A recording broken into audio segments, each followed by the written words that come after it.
In the early years of World War II, the United States faced a difficult reality.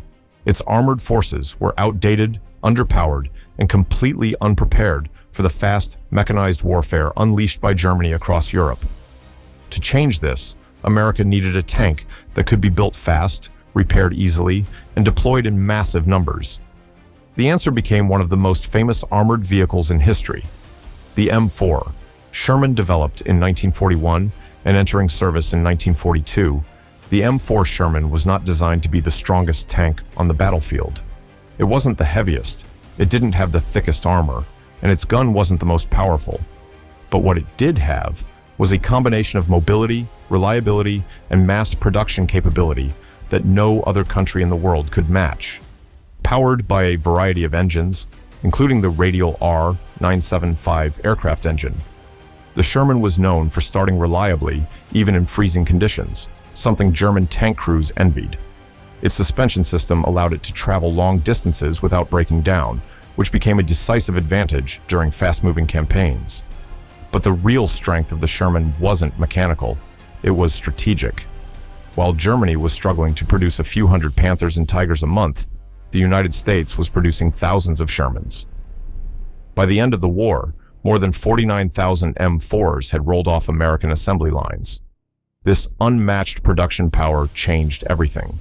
During the North African campaign, the Sherman proved it could defeat German Panzer III and IV tanks, giving Allied forces the confidence they desperately needed after early defeats.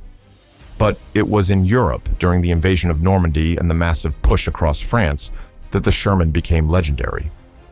The tank's real challenge began in mid-1944, when it encountered Germany's heavy Tigers and Panthers. These tanks could destroy a Sherman from long distances, leading to fierce battles where American and British crews had to rely on speed, tactics, and coordination. To counter heavier German armor, engineers developed upgraded versions of the Sherman. The most famous was the Sherman Firefly, a British modification equipped with a powerful 17-pounder gun. This weapon could punch through a Tiger's front armor, something standard Shermans struggled to do. Fireflies became priority targets for German gunners because of the threat they posed. Despite criticisms about its armor and firepower, the Sherman played a crucial role in the success of Operation Overlord, the Battle of the Bulge, and the Allied advance into Germany. Its reliability meant it was always available. Its mobility meant it could reach the battlefield quickly, and its massive numbers overwhelmed German positions again and again. Sherman crews also became incredibly skilled. They learned how to flank heavier tanks, use smoke to conceal movement, and call in artillery or air support when outmatched. The Sherman wasn't a tank that won by brute strength. It won by teamwork, coordination, and strategy. By 1945, the M4 Sherman had become more than just a tank. It was a symbol of American industrial power and Allied determination.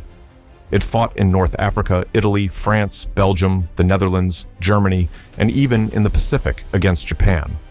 And long after World War II ended, Shermans continued serving in armies across the world, from Israel to South America, with many remaining active into the 1970s. The Sherman wasn't perfect. It wasn't invincible, but it was the tank that arrived when it was needed most, in numbers that changed the course of the war. It helped liberate continents, break enemy lines, and support the infantry that marched across Europe to bring an end to one of the darkest chapters in human history.